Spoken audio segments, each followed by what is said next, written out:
Extraordinary men and women went before us with unmatched resilience, enduring hardship when called upon to defend and liberate. They said yes. They found courage to rise with every sun, loyalty toward their country, discipline for every command. Even in the darkest hours, they said yes. They cherished and fought for freedom, so those coming behind them were assured of it. And when the moment came for them to give it all, their futures never to be written, they said yes. Today we think upon their sacrifice and find our way to honor them, saying yes to making the most of what they gave us and filling the earth with God's goodness. We thank them for their yes. They will never be forgotten.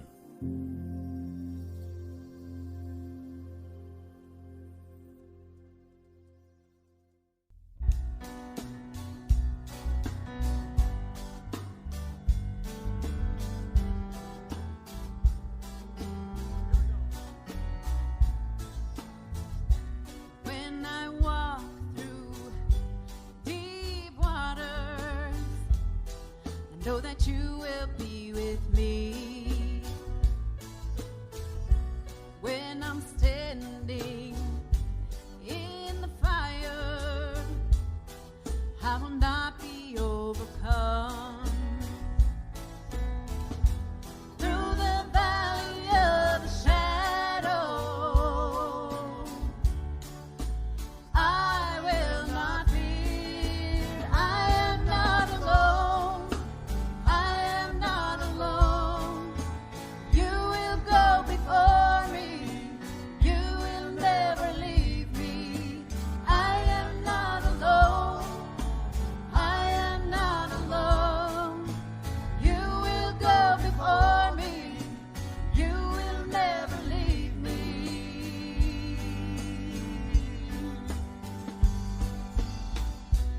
In the midst of deep sorrow, I see your light is breaking through.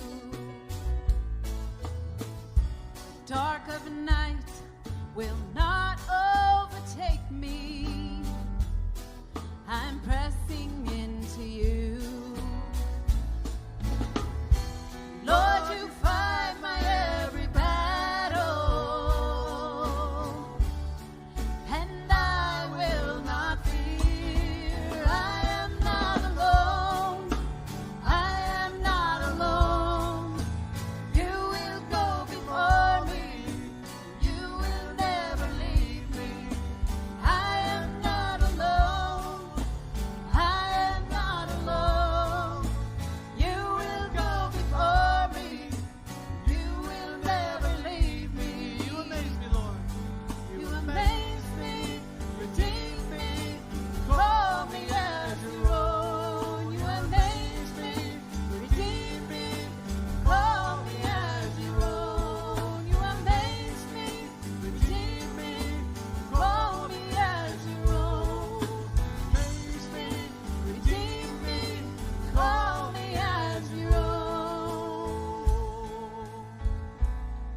You're my strength, you're my defender.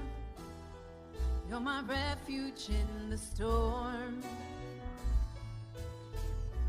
Through these trials, you've always been faithful.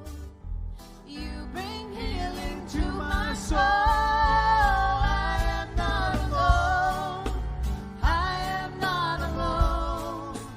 You will go before me. You will never leave me. I am not alone. I am not alone. You will go before me. You will never leave me. Just the drums and voice.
We have lived in some of the most interesting days. In fact, I'd say get used to it, because the world that we know isn't the world that we've known. Several weeks ago, there was a article that there was hundreds of billions of locusts that were swarming across eastern Africa and eating everything in its path. Tuesday, I read something about how we're getting ready to see millions of cicadas hatch along the eastern seaboard. And to give you an idea what that sounds like, jet planes' decibels are about 120 decibels. And the noise that these things make is somewhere, when they're flying in swarms, can get up to 108 decibels. A concert or a festival can be between 100 and 120, depending on the group that's out there. But conversation level is at 60. So if you got these things flying over your head, you're never going to be able to hear your own voice. And does that sound a little bit like biblical proportions? And much of the news that we hear today is held by one prevailing factor, and it's called fear. Now, I got some good news. There is good fear, but there's also bad fear. The prophet Isaiah said it this way in Isaiah 33, verse 6. He said, the fear of the Lord will be your stability, and it'll be your treasure at all times.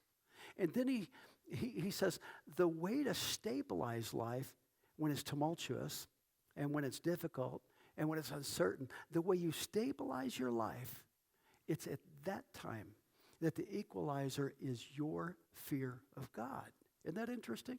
And when you study the book of Malachi, which we're not doing today, but one of the things that you see in there is that we see the standard of taking God seriously. And in fact, the thing about the definition of fear is taking God seriously as opposed to taking God casually.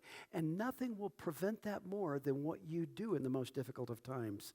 And in fact, I'd say we're living in that day. Wouldn't you say that?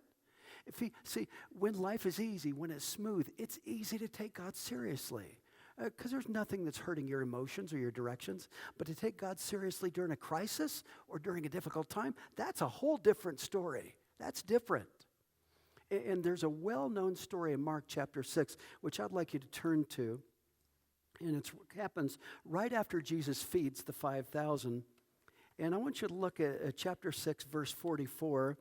And you're going to see where Jesus is just taken some sardines and crackers and fed 5,000 people, not counting women and children. So that means it's probably been close to 20,000 people.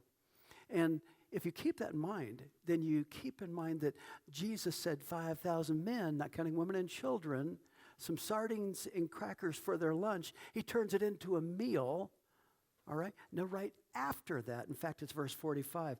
In fact, that came in verse 44. But look in verse 45. It says there's one word, one very important word. It says it starts immediately. Immediately, Jesus made his disciples get into the boat and go ahead of him to the other side to Bethsaida, while he himself was sending the crowd away. After bidding them farewell, he left them to go to the mountain to pray. Now, here's where the problem arises in verse 47.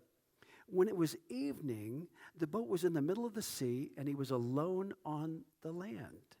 Now, they're out to sea in the middle of the Sea of Galilee, and he's on the mountainside, and he sees them straining at the oars, and the wind was against him. He could tell all of that from where he was. And in the fourth watch of the night, it says he walked to them on the sea, and he wanted to pass them by. He intended to. Now they're straining at the oars. They're exerting extra energy to be able to get wherever it is they're going to the other side. And they're now, and understand, they're trying to obey God. They're trying to obey what Jesus said. You ever been there? You're trying to obey, but your circumstances are resisting against your power to obey. It's not that you didn't do what God wanted you to do. You did. It's just that when you took one step forward, you took 2 steps to get back. And you find yourself behind. So everything you try to do to obey him, everything you try to do to bring your emotions under control, you're trying not to do right, or to do right, and you end up doing wrong.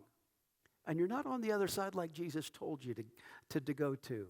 It's hurting you, it's damaging you, and it's setting you back. Because you're straining to be a good Christian, but you're not getting there. You're giving it all you got. And it says here, the disciples said they were straining at the oars as they were in the middle of the sea.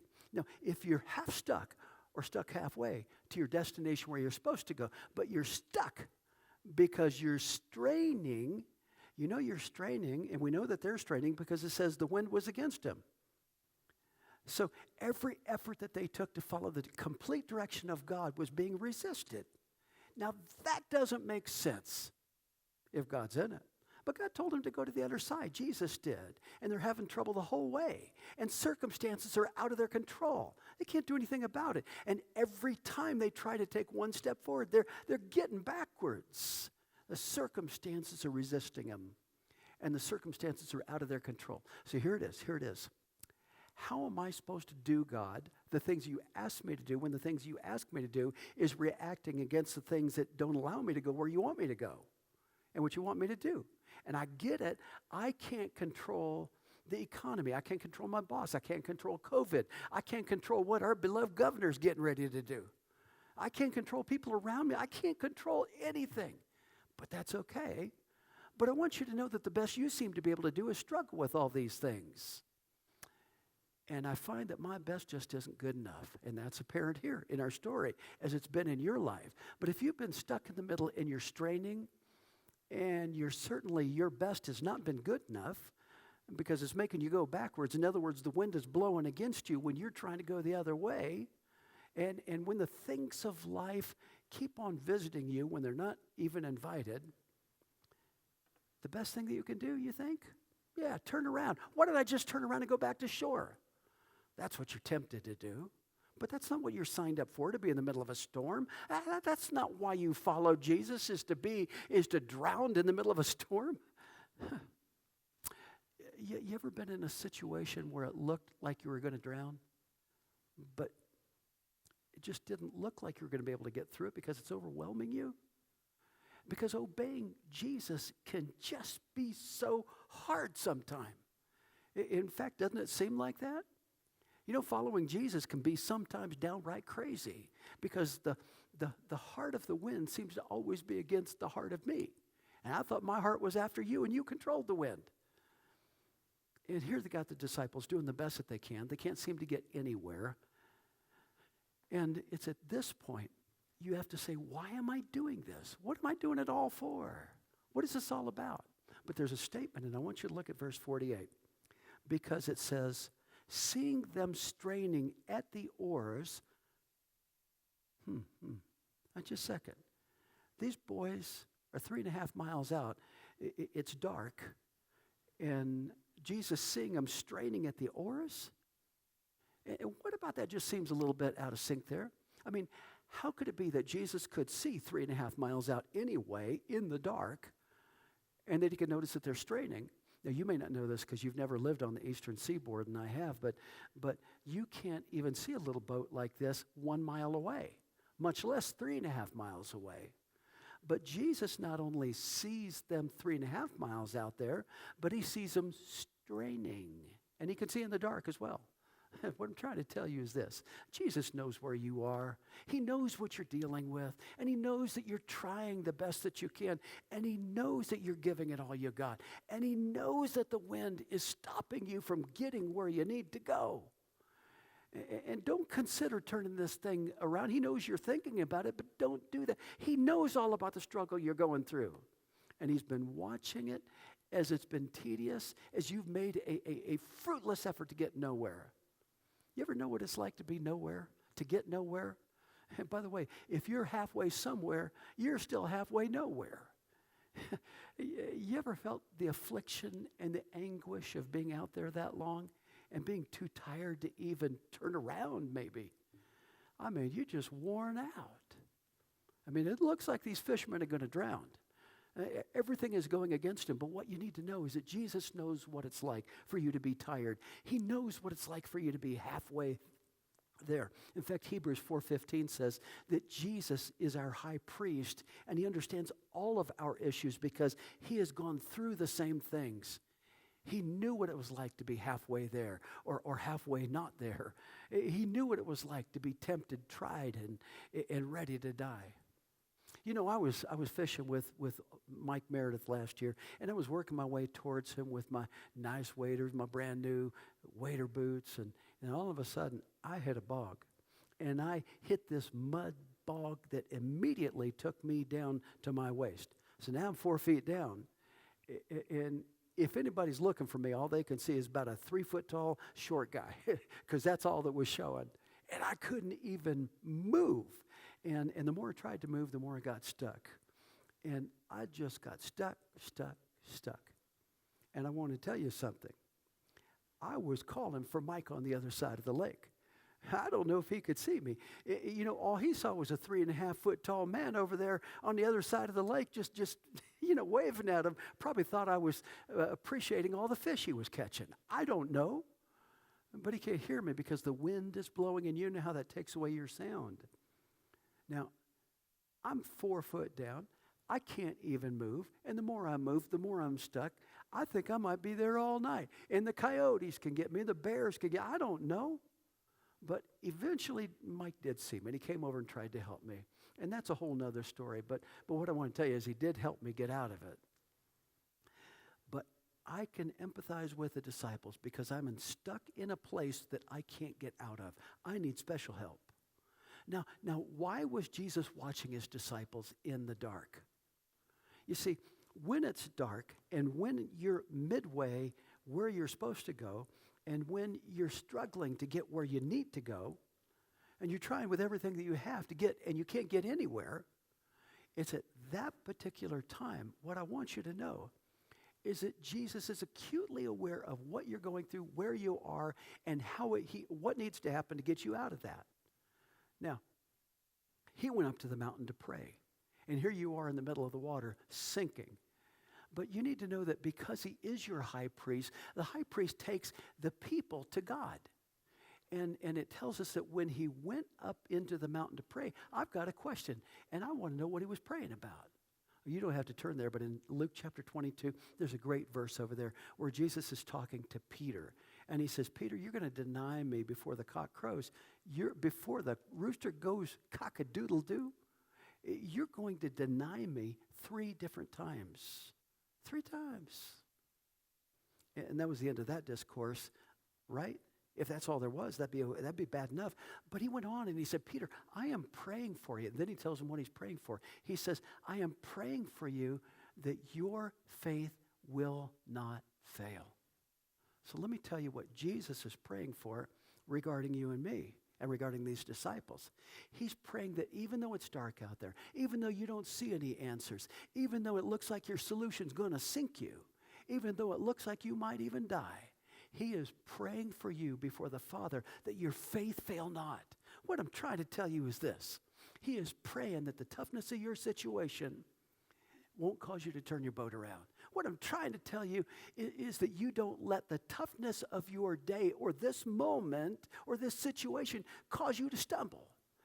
See, Jesus is praying that the toughness of this moment won't cause you to waver, won't cause you to throw in the towel. See, Jesus' prayer is that your faith would fail not. And I want you to notice what it says after that. And this is so sweet. You could live off this here. But look at the end of verse 48. And it says, he came to them walking on the sea, and he intended. Okay, let me say that again. Some of you didn't get it. I don't want you to miss this. He came to them walking on the sea. Okay, you're still not getting it. Let me try again. He came to them walking on the sea. Now, he told them to go over to the other side. You knew that. You got that. And they could have argued and said, no, I'd like to go back to where Jesus is. This is way too tough. I mean, Jesus didn't even come out here, so let's go to him. On the other hand, if they went back to Jesus, then they would have been disobeying Jesus because Jesus told them to go to the other side of the water, right? So if they would have turned it around and got spiritual, then this is what they would have said. Hey, let's praise the Lord. God's will isn't for us to be sinking in the water. Let's go back to Jesus. And that does sound kind of spiritual. It could have been God's will. That sounds spiritual. That could have been what God had in mind. That sounds spiritual. But if they'd have gotten that spiritual, then they would have had to disobey Jesus. But what verse 48 is trying to tell you is that Jesus came to them, and it's important that you understand that when he came to them walking on the water. In other words, he brought the impossible with him, and he brought the answer with him. Did you see that yet? He is walking on impossible things with an impossible answer. I'm sure you're curious as to why I kept on saying he came to them walking in the water, came to them walking in the water. Why do you keep on repeating it, preacher? Right? You thought the problem was the water. Be honest. Come on, tell the truth, shame the devil. You thought the water was the issue because of the storm, right? But here's what I want you to know. Jesus came to them on the very problem that they were dealing with. And that's what I'm trying to tell you. See, do you know why you shouldn't ever turn the boat around and go back where you come from? To try to get into God's will, to do the best you can. I mean, you've been doing everything by yourself, haven't you? That's the problem. You've been doing it by yourself. But maybe your impossibility is the doorway that God's bringing your answer to. Here's the thing. He made a problem to bring you an answer. He allowed a problem so that you could see him in the miraculous. See, if Jesus is not if he's walking on water, you got to know that that's not natural. If you see somebody walking on the water, you got to know that's not a real easy thing to do. If you see that, you should know this, that God is able to take the very problem that you're struggling with, the very problem that you're stuck with, to be able to make his unique presence known to you. Now watch this. Jesus is walking on the water in verse 48, and he intended to pass them by. But when he saw them, I didn't say that. It said when they saw him, right? They supposed it was a ghost and cried out. See, they're scared half out of their fisherman wits right now. They've never seen anything like that. Neither have you. Neither have I. But it's dark, and they see a shadow coming towards them. See, here's what I want you to see. The reason they're scared is because they didn't expect Jesus to show up like this. The worst thing you can do is to box God in. The worst thing you can do is to think that God would come through for you the way that you think that he should come through, not the way that he does come through. And the worst thing you can do is to box God in and to outthink God. Don't do that. What if they had recognized that God was walking on the very top of the problem that they were struggling with, that Jesus came to them overcoming the very thing that they thought would kill him, that would drown them? See, what Jesus says, watch this. He says, take courage. It's I. Don't be afraid. Wait a minute. There's a storm outside. What do you mean, don't be afraid? Jesus said, no, take courage. I'm here, so don't be afraid. So he speaks to the storm. In other words, what Jesus was doing is calming them down in their spirits first before he changes their circumstances. That's what his word will always do. You go back in matter of fact, in chapter 4, and there's a very similar story. And look in verse 45, and you see this. They've been through this before. And it says right here, it says, on that particular day, verse 35, he said to them, let's go over to the other side. Here's the other side ministry again, right? And they would do it again, but they should have learned this from here. And it says in verse 36, leaving the crowd, they took him along with them. They took him along with them in the boat, just as he was, and the other boats with him. And there arose a fierce gale of wind, and the winds were, same situation. And the waves were breaking over the boat so much that the boat was already filling up with water. Isn't this familiar? They've been through this before. They're not going to live much longer. And I mean, this fishing company's going down. Look at verse 38. Jesus is asleep in cushions, and they woke him up and they said, teacher, don't you care that we're going to drown, that we're perishing, that this is not going to last much longer? And he got up and he rebuked the wind and he said, now hush, be still, wind. And it died down and it became perfectly calm from that point on. And this is what he said to them in verse 40. Why are you afraid? Do you still have no faith? And they became very much afraid.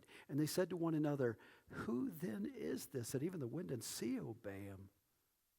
You see, while Jesus is napping, a storm comes up. And they wake him up and they say, aren't you concerned that we're going to die here? Aren't you recognizing that COVID-19 is going to eat our lunch? I mean, the wind is going to eat our lunch? And Jesus says, why are you guys so afraid? Why are you willing to give this wind or this disease or this virus so much credence that you don't trust in me? And I could hear Peter say, well, maybe because we're getting ready to die. Hello? Come on, you'd have said the same thing. But Jesus says, man, you guys are of so little faith. But when on the surface of it sounds insensitive because the boat is filling with water. And it does look like they're going to die. And it does look like he doesn't care. But it doesn't make sense, does it? Jesus, you don't understand. This doesn't coalesce with my theology class that I learned over at New Horizons Theological Bible Center. In other words, it doesn't measure up at all, Jesus.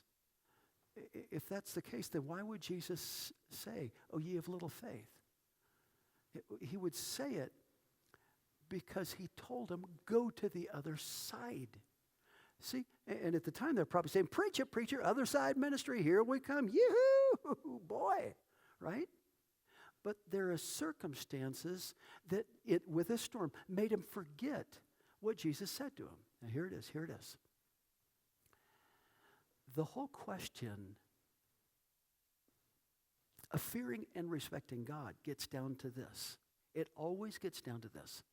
Will you believe his word, or will you believe the circumstances that are contrary to his word? Right? Which one are you going to believe? You're going to believe what he said or what the wind said?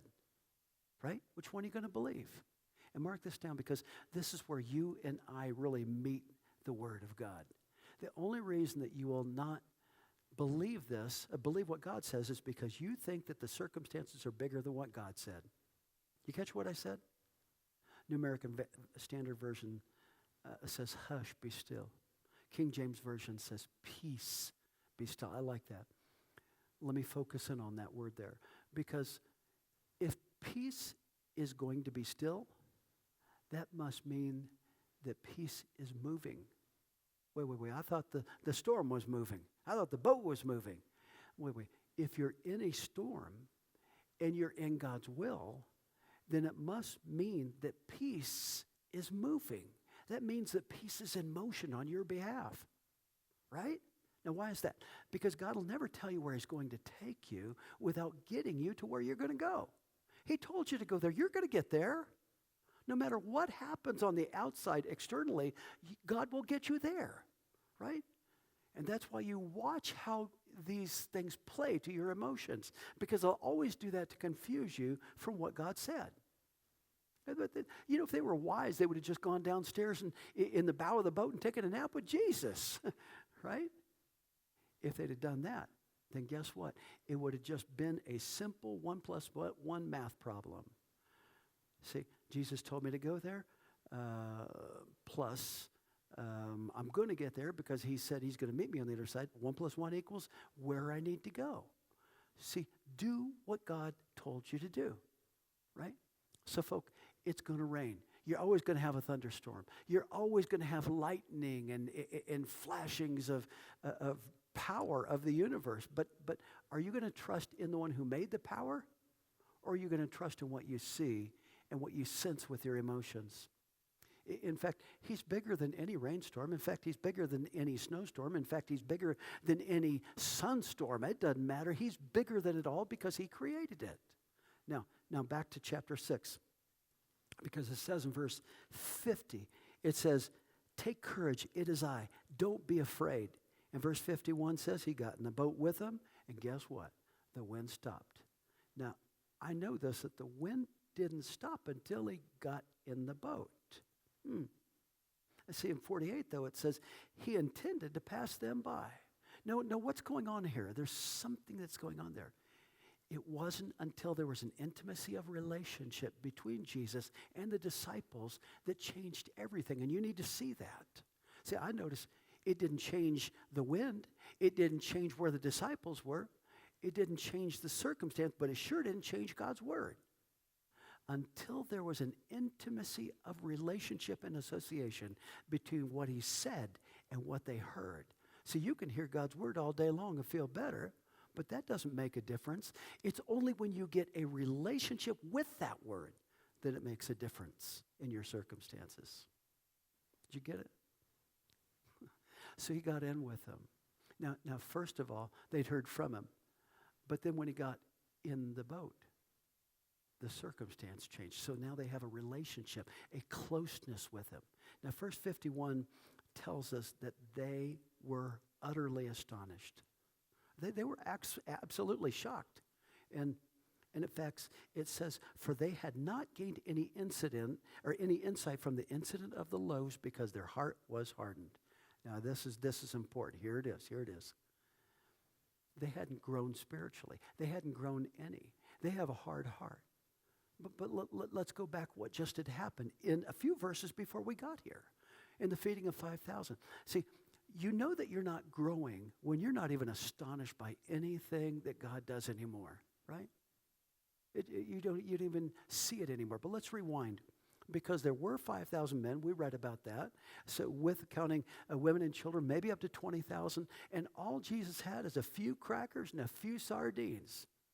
And he's got to make a Moby Dick sandwich out of that, right? But here's the miracle of the loaves and fishes that they didn't learn about. See, when there was too many problems and not enough answers, when there was too little issues and too little answers to too many issues. But go back to this.